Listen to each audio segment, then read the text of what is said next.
The man who gave me the cigarette said that in such a case, one must check one's premises." "He did? About the cigarette?" "Well, no, not exactly. But why? What is it you have to tell me?" "Miss Taggart, I've inquired all over the world. I've checked every source of information in and about the tobacco industry. I have had that cigarette stub put through a chemical analysis. There is no plant that manufactures that kind of paper. The flavoring elements in that tobacco have never been used in any smoking mixture I could find. That cigarette was machine-made, but it was not made in any factory I know. And I know them all. Miss Taggart, to the best of my knowledge, that cigarette was not made anywhere on Earth." Reardon stood by watching absently while the waiter wheeled the dinner table out of his hotel room. Ken Danager had left. The room was half dark. By an unspoken agreement, they had kept the lights low during their dinner so that Danager's face would not be noticed and perhaps recognized by the waiters. They had had to meet furtively, like criminals who could not be seen together. They could not meet in their offices or in their homes, only in the crowded anonymity of a city, in his suite at the Wayne Falkland Hotel. There could be a fine of $10,000 and 10 years of imprisonment for each of them if it became known that he had agreed to deliver to Danager 4,000 tons of structural shapes of Reardon metal. They had not discussed that law at their dinner together, or their motives, or the risk they were taking. They had merely talked business, speaking clearly and dryly, as he always spoke at any conference.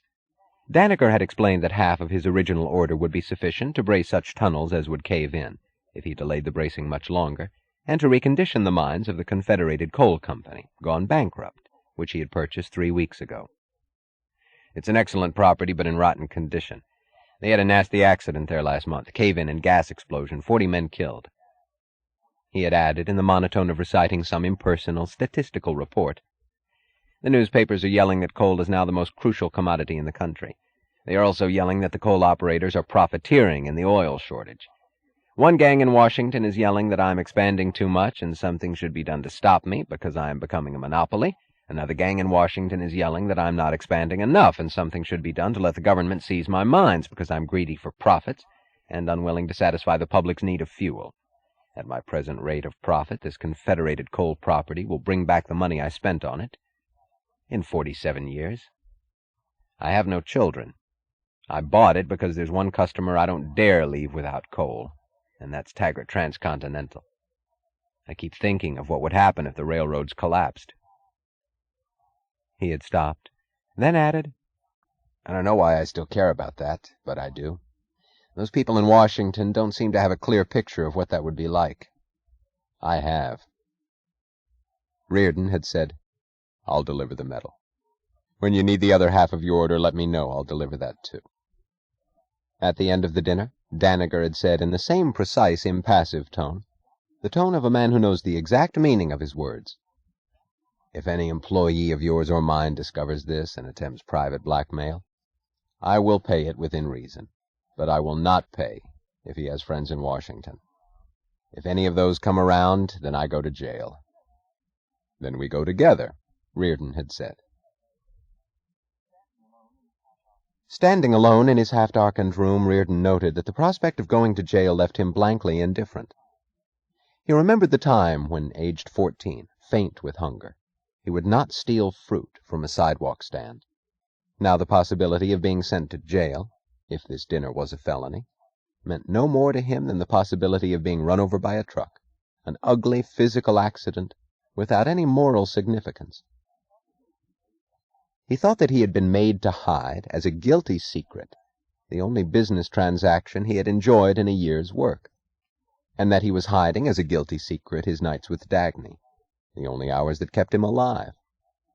He felt that there was some connection between the two secrets, some essential connection which he had to discover. He could not grasp it. He could not find the words to name it. But he felt that the day when he would find them, he would answer every question of his life. He stood against the wall, his head thrown back, his eyes closed, and thought of Dagny. And then he felt that no questions could matter to him any longer. He thought that he would see her tonight, almost hating it, because tomorrow morning seemed so close, and then he would have to leave her. He wondered whether he could remain in town tomorrow, or whether he should leave now without seeing her, so that he could wait, so that he could always have it ahead of him, the moment of closing his hands over her shoulders and looking down at her face. "You're going insane," he thought. But he knew that if she were beside him through every hour of his days, it would still be the same. He would never have enough of it. He would have to invent some senseless form of torture for himself in order to bear it. He knew he would see her tonight, and the thought of leaving without it made the pleasure greater. A moment's torture, to underscore his certainty of the hours ahead. He would leave the light on in her living room, he thought, and hold her across the bed, and see nothing but the curve of the strip of light running from her waist to her ankle, a single line drawing the whole shape of her long, slim body in the darkness. Then he would pull her head into the light to see her face, to see it falling back unresisting, her hair over his arm, her eyes closed, the face drawn as in a look of pain, her mouth open to him. He stood at the wall waiting, to let all the events of the day drop away from him, to feel free, to know that the next span of time was his. When the door of his room flew open without warning, he did not quite hear or believe it at first. He saw the silhouette of a woman, then of a bellboy who put down a suitcase and vanished. The voice he heard was Lillian's. "Why, Henry, all alone and in the dark?"